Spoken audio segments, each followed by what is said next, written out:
All right, guys, let's talk about this. So, as you all know, Trump illegally abducted Maduro of Venezuela, did a regime change there, and now he's also like seizing the oil, stealing it. He put like $300 million from the oil money in a private account in Qatar.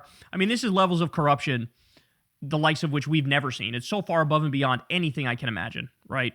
So you have that going on. You also had the bombing of Iran, the bombing of Nigeria, the bombing of Yemen and Somalia. You had all these things, all this warmongering going on. But Trump got a little high on his own supply after Venezuela, and now I think they're going to bomb Iran again. They didn't yet because Trump didn't have the warships in the region which were needed. So even Israel was like, hey, don't do it yet. We need your warships here to protect us after that, right? So I think they're going to bomb Iran again. But still on that list now, you have Colombia on that list. You have Mexico on that list. You also have Cuba on that fucking list. So ready? Look at this from Politico. Trump administration weighs naval blockade to halt Cuban oil imports. Energy is the chokehold to kill the Cuban regime, said a person familiar with the discussions.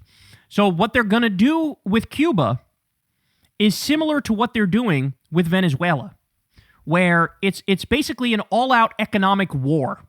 And the idea is we are going to literally starve the country to death. So either you're going to die, or we hope you're going to revolt and take out your leaders. That's the goal here. But make no mistake about it. They are starving countless civilians. It is literally starving civilians so that you could put a U.S. puppet in charge of Cuba. All right, so they say the Trump administration is weighing new tactics to drive regime change in Cuba, including imposing a total blockade on oil imports to the Caribbean country. 3 people familiar with the plan said on Thursday. That escalation has been sought by some critics of the Cuban government and the administration and backed by Secretary of State Marco Rubio, according to 2 of the 3 people who were granted anonymity to discuss the sensitive discussions.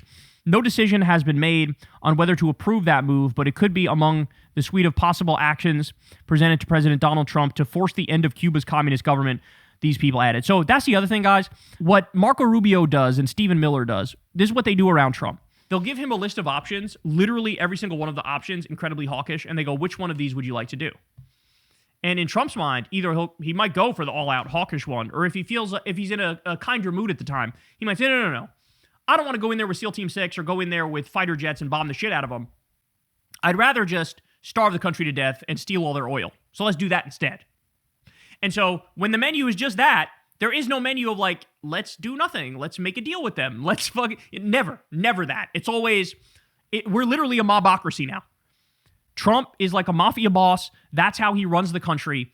But they've overreached. They're out over their skis. They've alienated us and isolated us from the world. People hate us. It's only a matter until they drop the dollar. And we're going to experience immense pain. And they're so arrogant, they can't see that. Preventing shipments of crude oil to the island would be a step up from Trump's statement last week that the U.S. would halt Cuba's imports of oil from Venezuela, which has been its main crude supplier. But there are ongoing debates within the administration about whether it is even necessary to go that far, according to all 3 people. The loss of Venezuelan oil shipments and the resale of some of those cargoes that Havana used to obtain foreign currency has already throttled Cuba's laggard economy. A total blockade of oil imports into Cuba could then spark a humanitarian crisis, a possibility that has led some in the administration to push back against it. So do you see what they're saying here? A total blockade of oil imports into Cuba could then spark a humanitarian crisis. So they're saying like, yeah, we'll be starving the country to death, but many of us in the administration would like that because then maybe we'll get the regime change we want. The discussions, however, show the extent to which people inside the Trump administration are considering deposing leaders in Latin America they view as adversaries. Energy is the chokehold to kill the regime, said one person familiar with the plan, who was granted anonymity to describe the private discussions. Deposing the country's communist government in power since the Cuban Revolution in 1959 is 100% a 2026 event in the administration's eyes, this person added. It is so grotesque to me how casual they are when dealing with pain and suffering and other people's lives. These people, I've said a lot lately, they're demonic, they're satanic. And I mean that, because could you imagine a scenario where we were not as powerful as we are, and you had, say, China or Russia or whoever decided, let's do a total economic embargo of the U.S., where not only are we not going to trade with you, but we are going to block anybody else from trading with you, and we're going to block you from getting any oil that you need for your economy to function. So you can't get oil, you can't trade, you can't get food. We basically shut you off from the world. could you imagine what our reaction would be in that scenario? Could you imagine? Like, in other words, economic warfare is actual warfare. And if anything, what this reminds me of is what Israel did to Gaza when they said, we're shutting off all food, fuel, water, and electricity to Gaza after October 7th, where they very openly said, yes, we know there's only, 30 or 40,000 Hamas members, and only maybe, 40 or 50 of them engaged in October 7th. We're going to collectively punish all 2.3 million Palestinians in Gaza for what those people did. And this is what Trump is doing with everybody in Cuba. It's, oh, sorry, are you Cuban? I guess you'll have to suffer. I guess you'll have to starve. I guess maybe you'll have to die. I guess maybe you won't be able to get the medicine that you need or the food that you need because I decided I want a theoretical win by getting a regime change in Cuba. They say the effort would be justified under the 1994 Libertad Act, better known as the Helms-Burton Act, this person added. That law codifies the U.S. embargo on Cuban trade and financial transactions. I love how they even still bother to come up with, like, bullshit legal rationales. Like, hey, guys, I don't know if you noticed, your Gestapo were murdering people in the street and then staying on the job and not even being arrested. I don't know if you realize you're going through the song and dance here when it comes to laws with Cuba. I don't know why you would bother when clearly you don't give a fuck about laws. You're blowing off court orders and all sorts of shit. Cuba's embassy in Washington did not respond to a request for comment. A White House spokesperson did not address a question on whether the administration was considering blocking all oil imports into Cuba. Cuba imports about 60% of its oil supply, according to the International Energy Agency. It was heavily dependent on Venezuela for those imports until the Trump administration started seizing sanctioned shipments from that country. Mexico has more recently become the main supplier as Venezuelan crude shipments have dried up. Mexico, however, charges Cuba for imported oil, and its shipments are not expected to fully ameliorate Cuba's worsening energy shortage. Since the U.S. operation that captured Venezuelan leader Nicolas Maduro, the administration has turned its attention on Cuba, arguing that the island's economy is at its weakest point, making it ripe for regime change soon. Trump and Secretary of State Marco Rubio, the son of Cuban immigrants, have each voiced their optimism that the island's communist government will fall in short time given the loss of Venezuela's economic support. So this is the wet dream of Marco Rubio. He's always wanted to do regime change in Cuba, and he actually looked at regime change in Venezuela first as a stepping stone to doing a regime change in Cuba. This man goes to sleep and thinks about war, dreams about war, wakes up and thinks about war. He's never met a war he didn't like.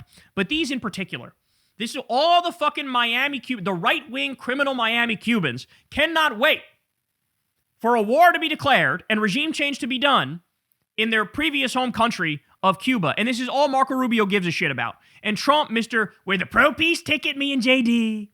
All we care about is peace. We're anti-war. We're not like those neocon warmongers. Correct, you're not. You're actually worse. You're old school imperialists and colonialists. That's what you are. You're bigger warmongers than the fucking neocons is what you are. And here they are describing in excruciating detail. So first we abducted Maduro.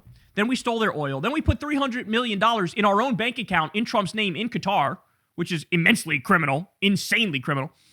Then we're going to try to fully embargo any oil going into Cuba. We're going to try to starve them and force regime change that way.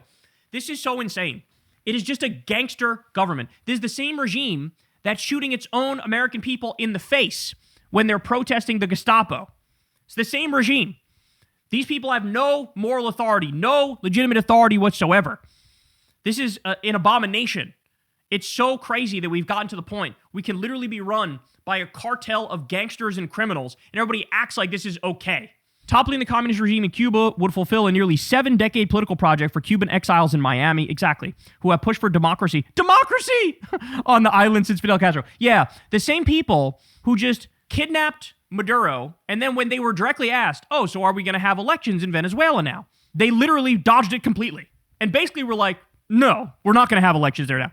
They want democracy so bad. Can you stop insulting everybody's intelligence? They don't want democracy. They want a U.S. puppet. They want a U.S. puppet. They want Cuba to be a vassal state of the U.S. They want it to be a playground for billionaires like fucking Peter Thiel. Okay? That's what they want. They want to bring back the casinos. They want to bring back the brothels. They want rich Americans to be able to go there. And they want all the people of Cuba to be in the service sector servicing Americans. That's what they want. Rubio has long been an advocate for tough measures against Havana in the hopes of securing the fall of the regime. Conditions on the island have indeed worsened. triggering blackouts and shortages of basic goods and food products. And this is what they like. They love starving innocent people. That's what they like doing. But the regime has weathered the harsh U.S. sanctions and the sweeping trade embargo for decades and survived the fall of the Soviet Union after the Cold War. Meanwhile, concerns remain that the sudden collapse of the Cuban government would trigger a regional migration crisis and destabilize the Caribbean. Oh, well, that's the other part of this, which is a phenomenal point, by the way. With everything they're doing, if you decide, yeah, let's cut off Cuba from everybody, let's cut off all their oil from getting in there. Oh, they're cooked then. Well, no, what you're doing is you're creating more refugees. You're creating more immigrants. So Trump, at the same time, he's deporting people, including Cubans. He's deported a bunch of Cubans. His policy will create even more refugees and immigrants. Just like all their fucking stupid wars. They want to do a war in Iran. That'll also create way more immigrants. And then they have the nerve to go, oh, why are there so many immigrants and refugees? How dare you come to the West? Well, I don't know. Maybe stop fucking waging wars against them and blowing up countries and making it so there has to be refugees and there has to be immigrants because they're trying to save the lives of themselves and their kids? Critics of the Cuban government will likely celebrate the proposal if implemented by the White House. Hawkish Republicans had already embraced the idea of completely blocking Cuba's access to oil. Quote, there should be not a dime, no petroleum. Nothing should ever get to Cuba, said Senator Rick Scott in a brief interview last week. Senator Rick Scott, of course, most known for doing, I believe, the largest Medicare fraud in the history of the United States, did over $1 billion worth of Medicare fraud, a fucking disgusting criminal who's now lecturing the country of Cuba and saying, you not get a dime, no oil for you, no petroleum, nothing gets in. So do you see it yet? I mean, I really hope, if you watch the show long enough, I think you do get it. But for those of you who are new to the show, do you see it yet? Do you realize that this country that we live in, it is a gangster government. It's a mobocracy. It's a kakistocracy. It's an oligarchy. Go look up kakistocracy, by the way. K-A-K-I is how it starts. Go look that up. That's what we are. We're a kakistocracy. We're an oligarchy. And we are a mobocracy. There's no way around it. This is a mobocracy. We're run by a cartel of criminals and gangsters and pedophile billionaires. And people are just now realizing it. But we can't let it go on like this. We have to fight back. We have to lock up these criminals. We need to bring back rule of law and mean it, and actually mean it. And that means not only arresting these motherfuckers for what they've done domestically, the war that they've waged on the American people, the Gestapo murdering people in the streets. No, but also arrest them for, say, Elon Musk cutting pediatric cancer research and Meals on Wheels illegally. Arrest Stephen Miller for his countless fucking crimes where he's basically turning this country into Nazi Germany, an ethno-nationalist project. We need to arrest fucking Marco Rubio. We need to arrest all the fucking cretin warmongers, Donald Trump, these people who make these decisions that ruin millions of lives and don't fucking think twice about it. They don't think twice about it. They murdered an 80-year-old grandma and a single mom who was 45 years old who was trying to save her daughter's life when they decided we're going to illegally kidnap Maduro and then we're going to steal their oil. Like, they don't care. They don't care about all of the death and destruction, the genocide in Gaza that we're arming and funding that. We're looking away and letting Netanyahu complete his final solution. They want to build a billionaire futuristic AI tech city on the skulls of dead Palestinian babies. This is who we're dealing with, historic criminals. And everybody involved at any level of this, Jared Kushner, Steve Witkoff, you name it, they all need to be locked the fuck up because we see through them. We know what they are. There is no more plausible deniability. There is no more like, oh no, we mean well. No, you don't. You don't mean well. You never meant well. You are the baddie. You know you're the baddie, and you don't give a fuck.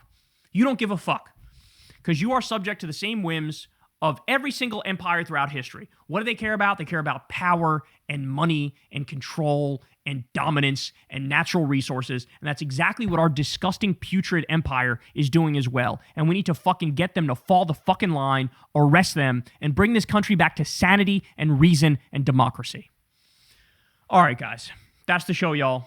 I love y'all very much, man. Thank you, as always, for listening to me run my mouth. I could not do it without y'all. Subscribe to the channel if you haven't yet. That's below me right here. You can also click that bell icon so you get a notification every time a video drops. It helps protect the show from the whims of the YouTube algorithm. So I'd appreciate that. You could also support the show on Patreon, of course, is the best way to support the show because we're real independent media. I've never talked to an advertiser, never done an ad read, never talked to a billionaire or a PAC or a government or anything like that. And you guys make that the case. You guys make that possible by just giving $2 a month, $5 a month, or tipping with that thanks button on YouTube. You could also support Crystal, Kyle, and Friends on Substack. That link is below. And go sub to Corin's World, where we do live Kyle and Corin episodes every Monday night. You can come hang out with us there. All right, guys. I love y'all, and I'll see you back here tomorrow. Peace. Hey, y'all. Do me a favor and like and subscribe. It helps out big time in the algorithm. Click the bell as well for notifications when videos drop. And watch that video on screen right now. You know you want to.